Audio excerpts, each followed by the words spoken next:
Wanna unleash maximum goat mayhem with your friends on Xbox? This is how. First, make sure Goat Simulator 3 is installed on your Xbox. You can purchase and download it from the Microsoft Store if you haven't already. Once the game is loaded, navigate to the main menu. You'll see options for single player and multiplayer.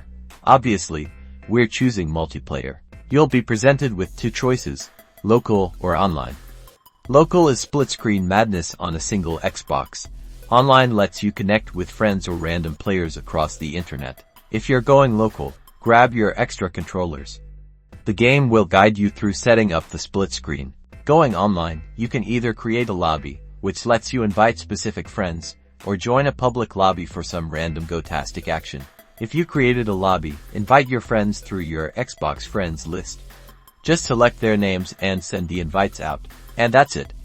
Once everyone's in, load up a map and prepare for some unbelievably silly, multiplayer goat simulated destruction. Enjoy.